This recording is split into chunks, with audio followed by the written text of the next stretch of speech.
কংগ্রেস প্রার্থীদের প্রচারে শোনায় ম্যারাথন প্রচার অভিযান কংগ্রেস নেতা প্রাক্তন উপাধ্যক্ষ আমিনুল হক লস্করের।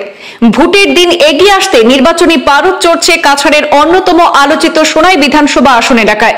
নির্বাচনী জনসভা থেকে কাশ্মীরের ঘটনার নিন্দা এবং নীরবতা পালন করে শোক প্রকাশ কংগ্রেস নেতৃত্বের।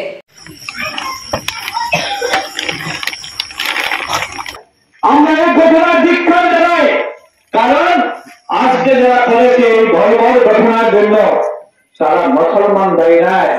কংগ্রেস প্রার্থীদের সমর্থনে ঝড় প্রচারে নেমেছেন প্রাক্তন বিধানসভার উপাধ্যক্ষ তথা বর্তমান প্রদেশ কংগ্রেস নেতা আমিনুল হক লস্কর। বুধবার কাজীজহর কাপ্তানপুর জেলা পরিষদ আসনে কংগ্রেস প্রার্থী মঞ্জুরুল ইসলাম চৌধুরী এবং এপি সদস্য পদে দলীয় প্রার্থী ওয়াজিদ হোসেন মজুমদারের সমর্থনে সারা দিনব্যাপী কাপ্তানপুর জিপিতে বেশ কয়েকটি নির্বাচনী প্রচার সভায় যোগ দিয়ে ভোটের বাজার সরগরম করে তুলেছেন আমিনুল হক লস্কর। সভাগুলিতে মুখ্য অতিথির বক্তব্যে অগপ, বিজেপি ও এআইইউডিএফ এর সমালোচনা করে তিনি বলেন, অগপ এবং এআইইউডিএফ প্রার্থীদের জয়ী করা মানে নিজের পায়ে কোড়াল মারা। অগপর সাথে বিজেপির জোট রয়েছে, আর এআইইউডিএফ মার্কা নির্দলকে ভোট দেওয়া মানে বিজেপিকে ভোট দেওয়া। প্রাক্তন উপাধ্যক্ষ জনসভাকে আশ্বস্ত করে বলেন, এবারের নির্বাচন প্রতিবাদের নির্বাচন। ওয়াকফ আইন, 370 ধারা বিলোপ, কাজী প্রথা নির্মূল ইত্যাদি সংখ্যালঘুদের বিরোধী নীতির বিরুদ্ধে প্রতিবাদ সাব্যস্ত করা নির্বাচন। তাই একটি ভোটও বিজেপির ধূসর অগপ এবং নির্দল বেশধারী এআইইউডিএফ কে না দেওয়ার আহ্বান জানানো হয়েছে। সভায় কাশ্মীরের পেহেলগাঁও কাণ্ডের নিন্দা জানিয়ে 1 মিনিট নীরবতাও পালন করা হয়।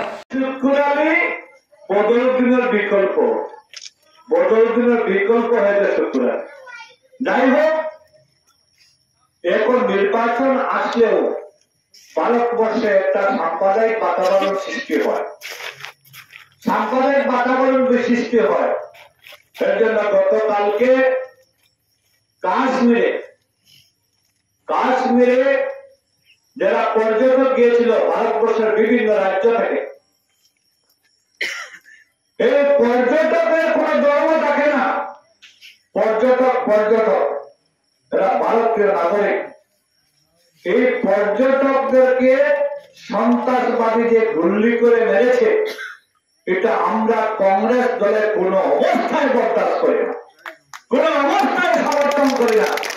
এই সন্ত্রাসবাদীদেরকে উপযুক্ত শাস্তি দেওয়া হোক।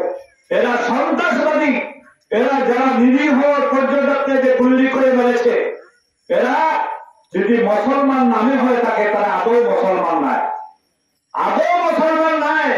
কারণ যদি সত্যিকারের মুসলমান হলে আজকে নিরীহ পর্যটককে গুলি করে মারত না।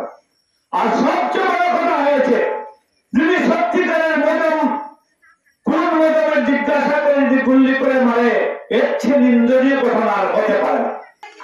এর লাগে এখন আপনার কাছে আমার অনুরোধ, আপনারা এই নির্বাচন, এই পঞ্চায়েত নির্বাচনে আপনারা শতকরা 100% ভোট আপনারা কংগ্রেসের প্রার্থীকে ভোট দেবেন।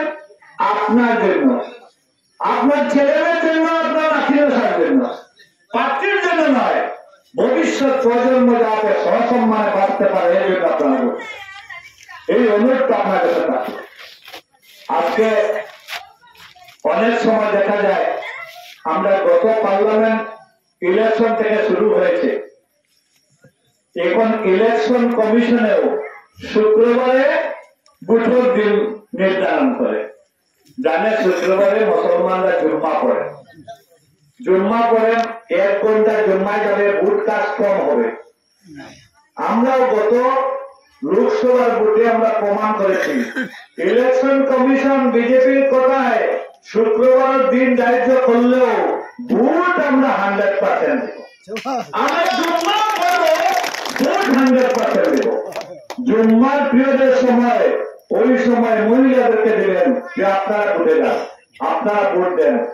আর এরপরে, এর আগে, এরপরে আপনারা শতকরা 100% ভোট আপনারা দলীয় প্রার্থীর পক্ষে আপনারা ভোট দেবেন।